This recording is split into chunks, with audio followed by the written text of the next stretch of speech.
زدنا علما وبارك لنا في علمنا وارزقنا الإخلاص في القول والعمل كاملا وعلما نافعا لا ينسى وتوفيقا دائما وصحة ويقينا وعافية.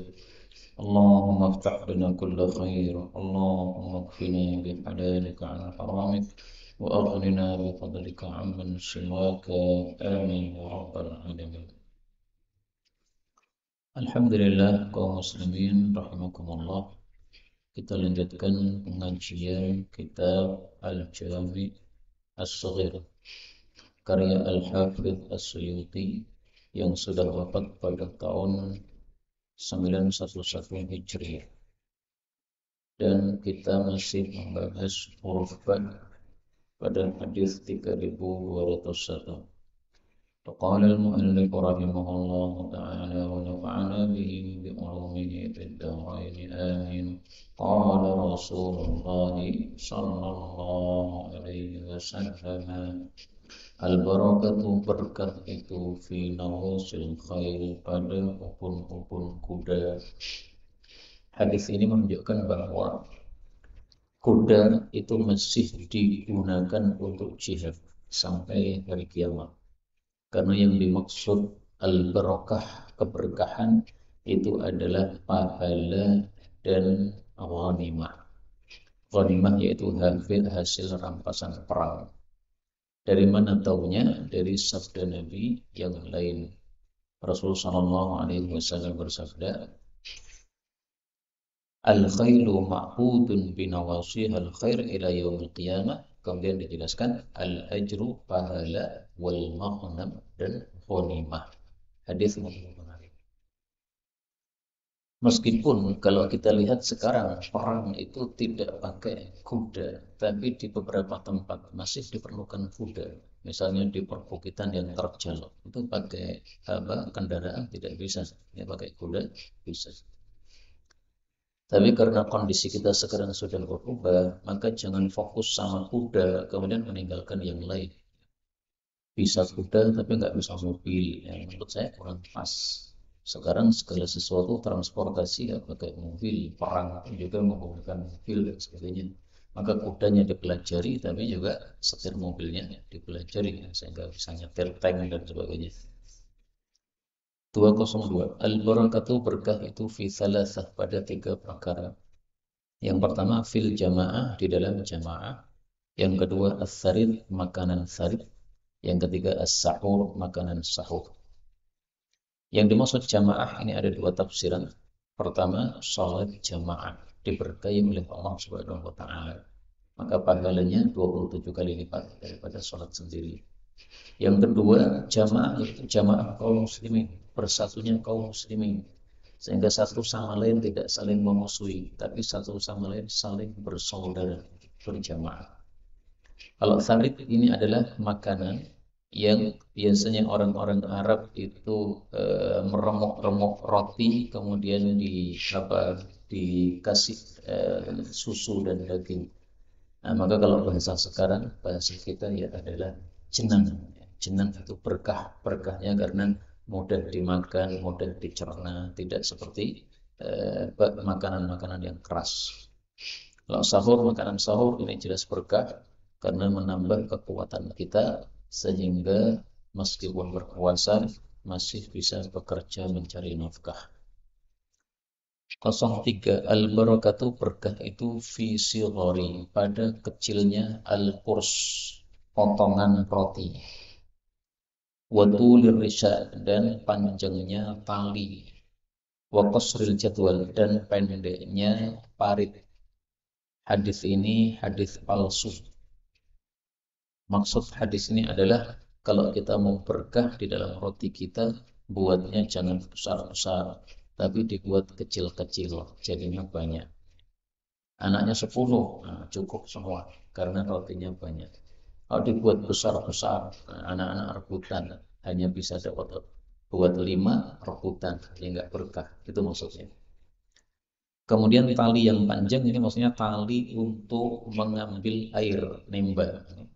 Karena kalau talinya pendek, sumurnya pas, nah, maka kita tidak bisa menimba air, maka nggak berkah. maka panjangkan talinya sehingga mau sar mau penuh airnya tetap kita bisa mengambil air. Pendeknya parit yaitu untuk mengairi tanaman.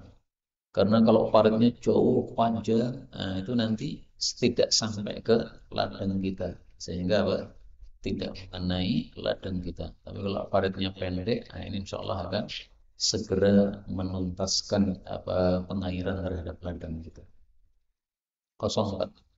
Al-barakatu berkah itu fil mumasahah, di dalam berjabat tangan. Tapi hadis ini derajatnya dhaif karena mursal. Mursal itu hadis yang dhaif. Dan jabat tangan ini ada dua tafsiran. Tafsiran pertama, jabat tangan pada saat jual beli. Ini adatnya orang Arab. Kalau sudah sah jual beli, maka sebagai bukti sahnya atau tanda sahnya yaitu jabat tangan. Tos atau jabat tangan. Kemudian yang kedua, jabat tangan pada saat kita berjumpa. Assalamualaikum. Ucapan salam ini sudah bagus. Lebih bagus lagi kalau ditambahi jabat tangan. Maka ini menyebabkan berkah. Kenapa kalau kita berjabat tangan menyebabkan berkah? Karena jabat tangan berarti sentuhan antara badan dengan badan. Sentuhan antara zahir dengan zahir menyebabkan dekatnya hati dengan hati. Maka jabat tangan ini lebih utama daripada hanya ucapan salam. Tapi ucapan salam sudah cukup. Setelah berjumpa, assalamualaikum, dan cukup.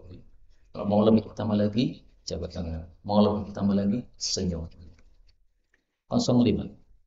Al-barakatu berkah itu ma'akabirikum, bersama orang-orang tua di antara kalian. Kenapa berkah itu bersama orang-orang tua? Karena orang tua itu sudah banyak makan garam, sudah banyak pengalaman. Sehingga yang muda-muda kalau mau melakukan sesuatu, ambil pengalaman orang-orang tua. Sehingga banyak bergaul dengan orang-orang tua menyebabkan berkah. Karena bisa mengatasi banyak masalah. Oh, ada masalah begini, dulu bapak ini ngatasinya begini. Ada masalah begini, bapak ini ngatasinya begini. Kalau yang muda-muda seperti saya dan di bawah saya, belum banyak masalah yang dihadapi. Sehingga mudah untuk bingung menghadapi masalah. Ada masalah gini, gimana cara nanganinya. Ini tafsiran yang pertama, akabir orang-orang tua. Tafsiran yang kedua, akabir orang tua maksudnya tua dalam bab ilmu. Meskipun usianya muda, tapi ilmunya tua. Nah, itu berkah bersama dia. Contohnya siapa? Imam Syafi'i. Imam Syafi'i ilmunya usianya masih muda, tapi ilmunya tua. Makanya Imam Ahmad ketika di masjid melihat ada majelis Imam Syafi'i, anak muda, ada majelis Sufyan bin Uyainah, orang tua.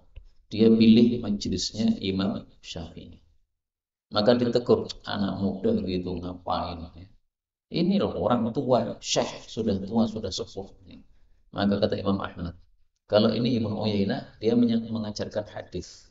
Hadis yang dia ajarkan, kalau saya tidak mendengar dari beliau, saya bisa mendengar dari murid-murid beliau. Tapi kalau Imam Syafi'i ini, dia ngajarnya fikih, pemahaman hadis.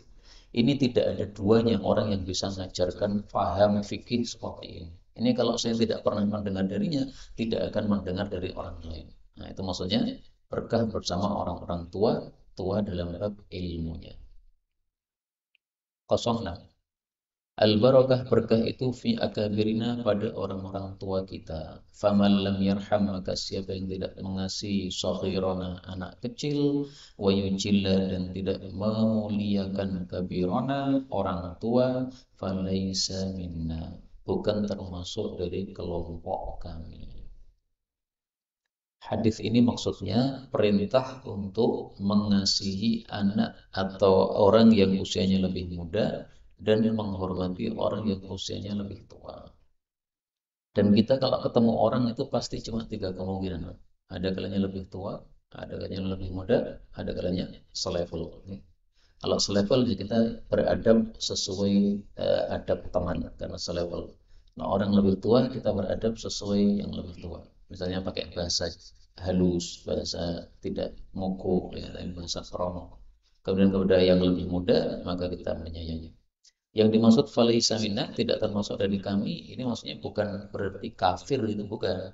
tapi tidak termasuk orang-orang yang mengamalkan sunnah kami. Jadi bukan orang-orang yang baik maksudnya gitu, bukan berarti kafir, bukan.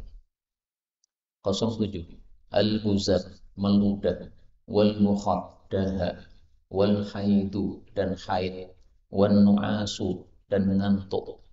Kalau semua empat ini dilakukan atau terjadi fi sholati, di dalam salat, maka itu adalah minasyaitan, dari setan. Hadis ini memang dhaif ya. Minasyaitan, dari setan, itu maksudnya setan senang. Pas sedang sholat, tiba-tiba keluar ludah. Nah, kalau keluar ludah yang banyak, kita jadi nggak bisa melanjutkan bacaan, Pak. Bingung golek tisu. Kalau nggak ada tisu, akhirnya dimasukkan pada kantong. Nah, setan senang. Nah, dia nggak bisa melanjutkan bacaan. Demikian juga kalau dahak. Nah, pas sholat berdahak, nggak bisa melanjutkan bacaan kita. Atau pas sholat tiba-tiba wanita datang haid. Nah, akhirnya putus sholatnya. Ngantuk, akhirnya putus sholatnya. Nah, maka ngantuk itu apa namanya? Kadang-kadang disukai Allah, kadang-kadang disukai setan. Ngantuk pada saat sholat yang senang setan.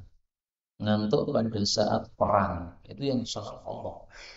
Karena orang-orang yang ngantuk pada saat perang ini, Allah kasih kirim ngantuk dia supaya hatinya jadi tenang.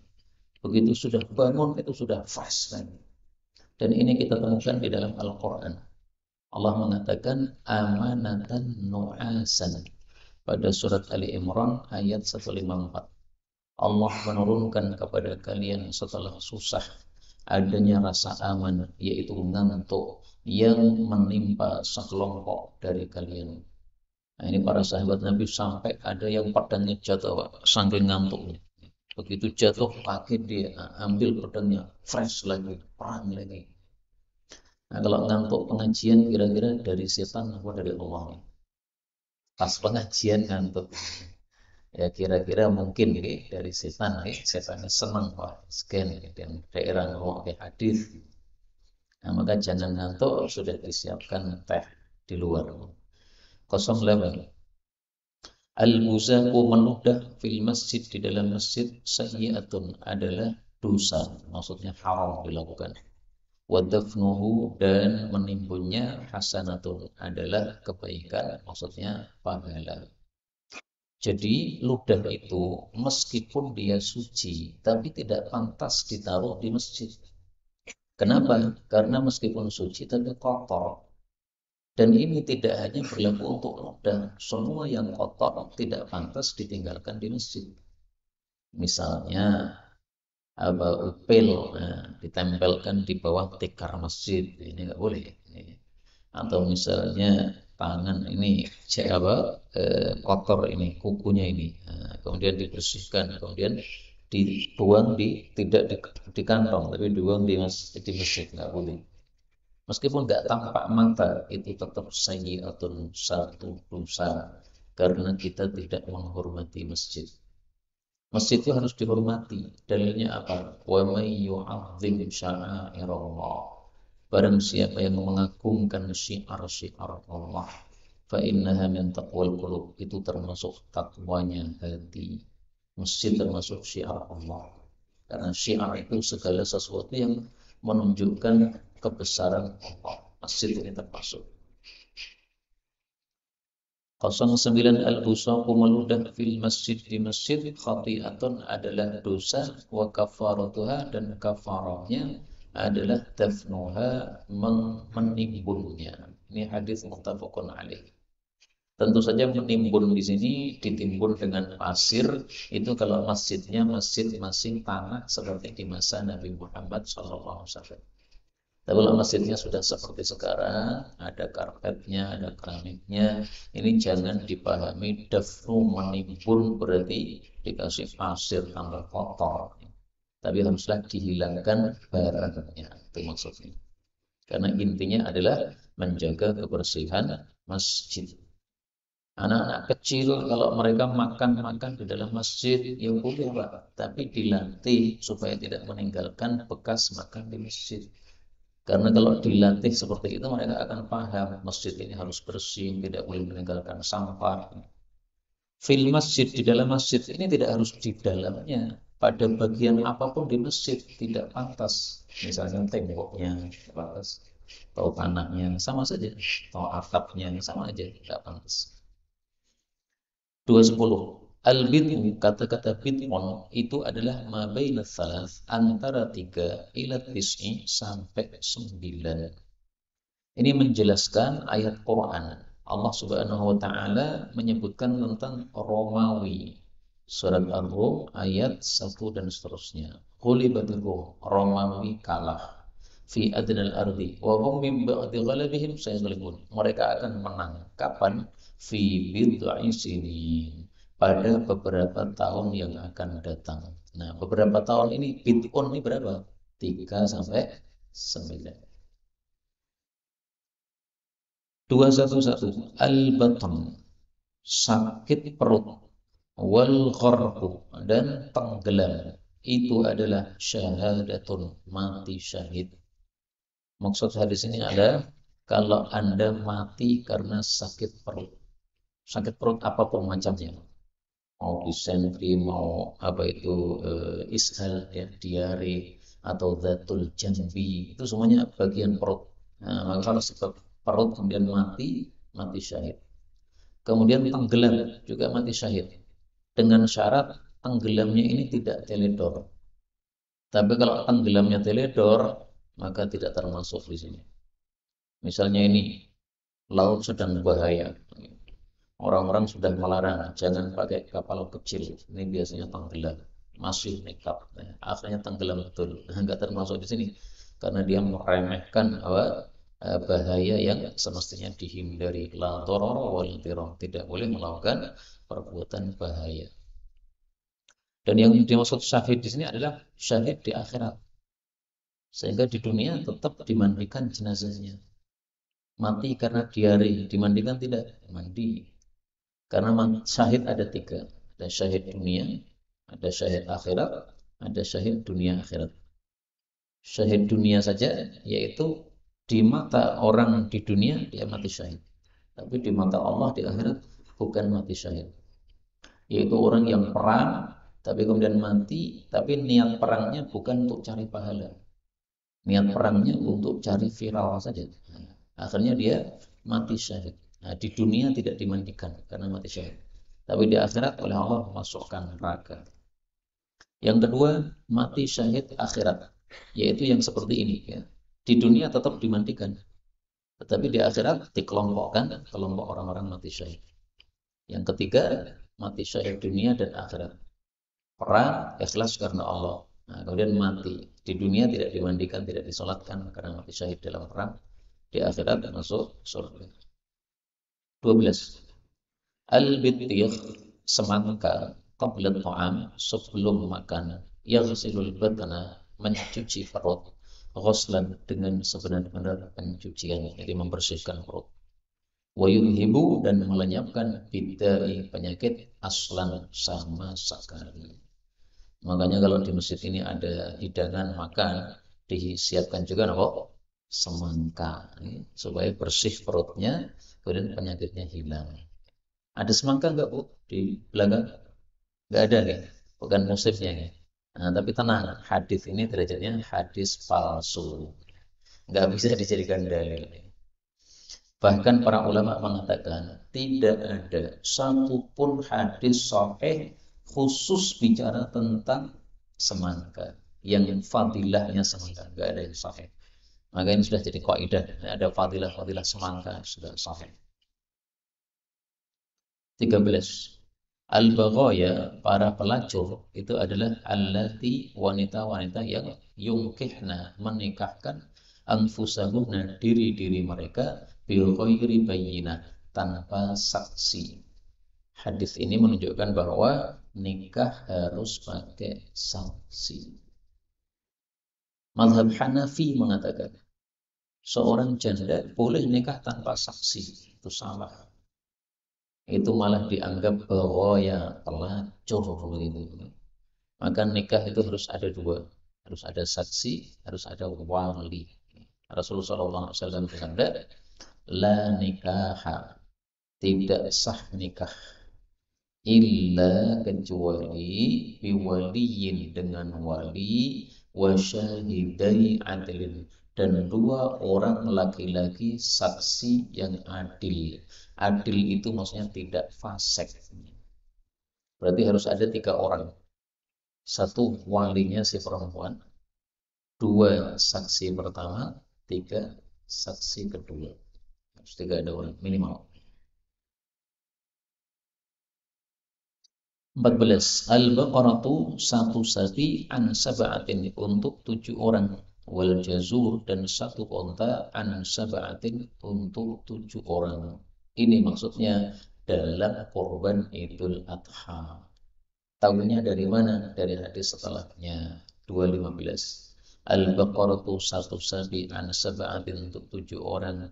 Wal jazur dan satu onta an sab'atin untuk 7 orang. Fil adhafi dalam korban Idul Adha. Riwayat Tabarani. Dan ini pendapat mayoritas para ulama bahwa sapi dan onta itu sama ya, untuk 7 orang. Untuk 7 orang ini maksudnya maksimalnya. Kalau minimalnya nggak ada. Sehingga misalnya 1 orang 1 sapi boleh, 1 orang 1 unta sah.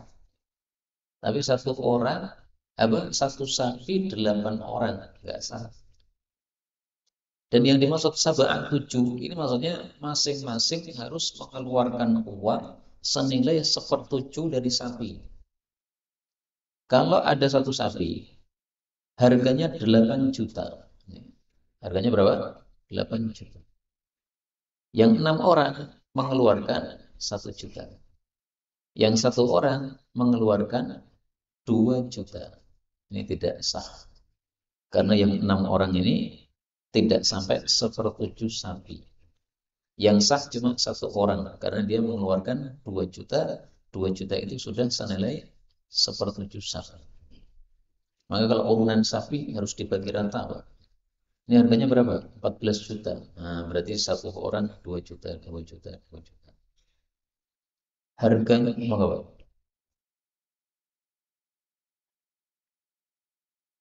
Ini. Kalau ada yang menutup kekurangan, nih, jadi misalnya harganya itu naik, awalnya 17 juta, 14 juta menjadi 15 juta, maka kurang 1 juta, Pak ya. Nah, terus ada satu yang saya aja yang tutupi. Nah, supaya sah bagaimana caranya? Supaya sah, dia akadkan untuk sedekah kepada orang-orang tadi. Jadi kan kurangannya 1 juta nih. Nah, dia keluarkan 1 juta, tapi 1 juta ini dia niatkan untuk diberi kepada 7 orang.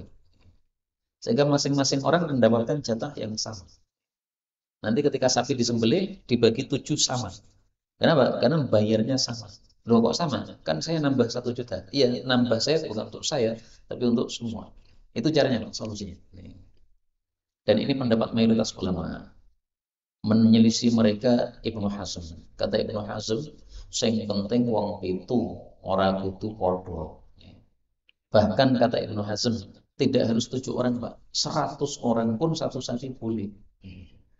Jadi kalau menurut teori Ibnu Hazm, anak-anak SD yang mengumpulkan duit 10.000, 10.000, akhirnya dapat 1 sapi atau 1 kambing, nah, kata Ibnu Hazm sah. Tapi kalau pakai hadis ini tidak sah. Ini harus 7 orang. Kemudian onta untuk 7 orang, ini juga pendapat mayoritas ulama. Menurut Ishaq bin Rohuyah, onta boleh sampai 10 orang. Dan ini juga ada dalilnya yang sahih dari Ibnu Abbas. Sehingga seandainya pakai pendapat ini tidak masalah. 16. Al-buka'u menangis itu minar rahmat, dari sebab rahmat. Wasurah adapun teriak minasyaitan itu dari setan. Maksud hadis ini adalah ketika ada orang mati, bolehnya melelehkan air mata. Tapi mulutnya teriak-teriak, jengor-jengor, menjerit-menjerit, enggak boleh.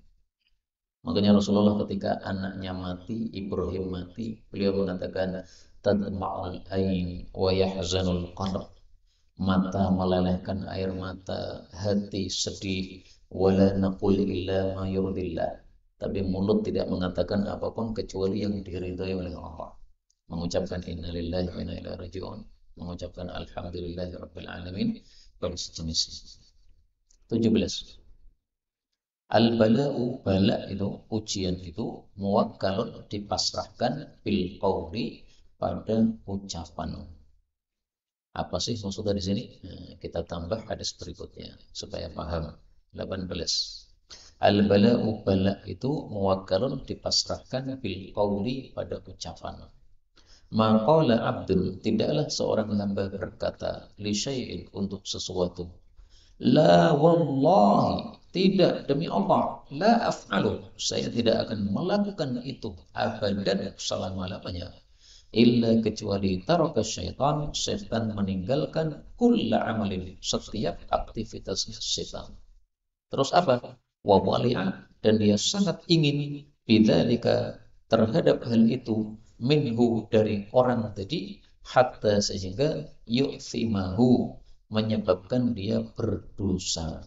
Berdosa maksudnya melanggar sumpahnya. Jadi kalau ada orang mengatakan, demi Allah saya tidak mau lagi makan itu misalnya.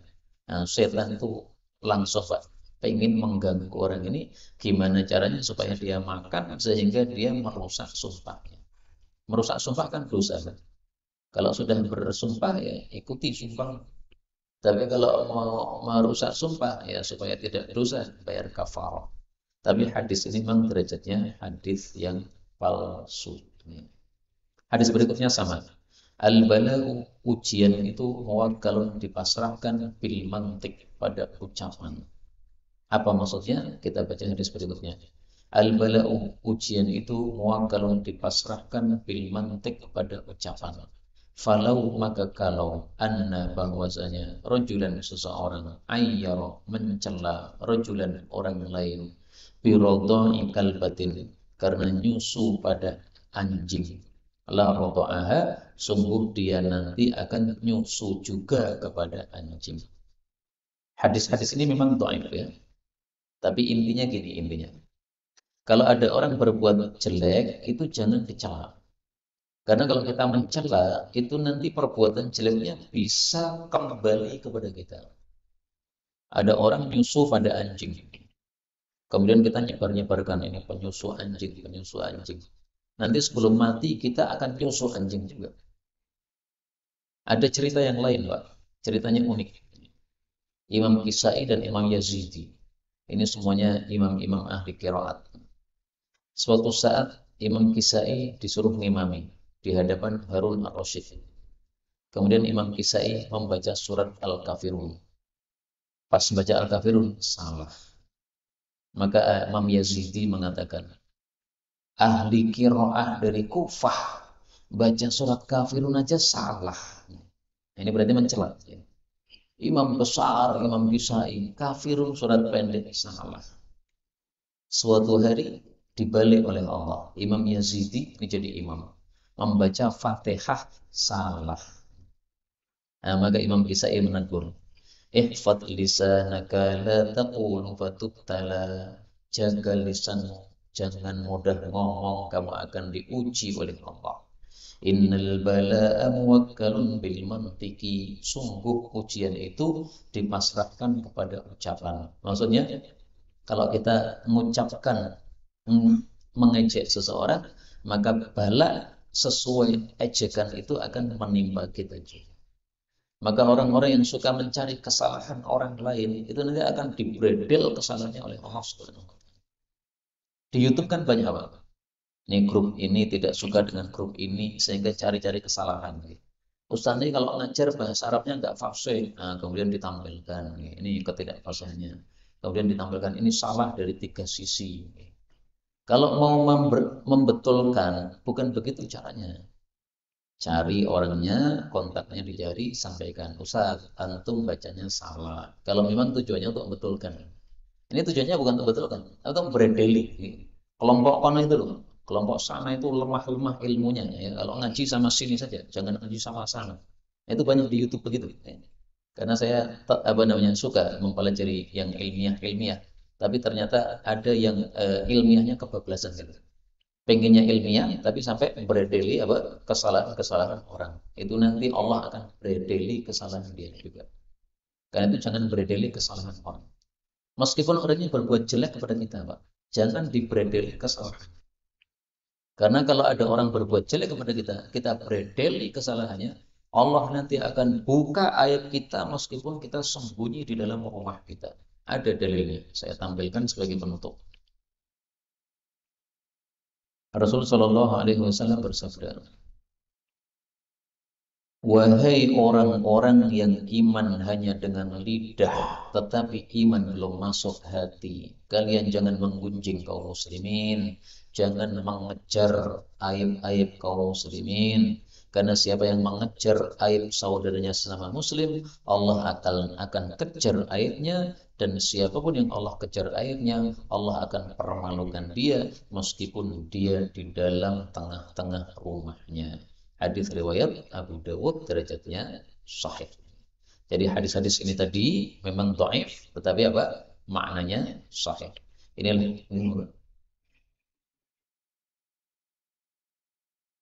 ya. Hmm.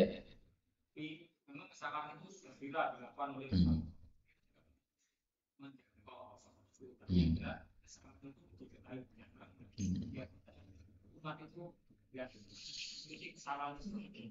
Kalau tujuan itu insya Allah nggak masalah. Tetapi kalau yang saya maksudkan tadi itu adalah memang mencari-cari. Jadi ada ustadz ini dilihat dari awal sampai akhir salah ini. Gitu. Tapi kalau ada satu fatwa yang salah dan fatwa itu disampaikan oleh orang yang sudah terkenal. Misalnya dulu Ustadz Khalid Basalamah itu kan terkenal. Dia mengatakan kalau nginjak tai kucing ya wudunya batal. Itu fatal salahnya. Nah, itu harus dijelaskan. Ini dalam hal ini Ustadz Khalid Basalamah salah. Tapi seperti ini kalau memang tujuannya begitu itu nanti akan jarang. Ya. Cuma sekali dua kali itu aja. Kalau yang saya maksud tadi, setiap hari pekerjaannya gitu, cari kesalahan. Mana ini YouTube-nya Ustadz ini? Dicari dari awal sampai akhir. Dicari kesalahannya, dicatat semuanya. Nah, itu yang tidak boleh. Demikian gitu. Allah a'lam bishawab. Alhamdulillahirabbil alamin. Subhanallah wa bihamdihi asyhadu an la ilaha illa anta astaghfiruka. Ini cuma sebentar karena tenggorokannya masih sakit sih.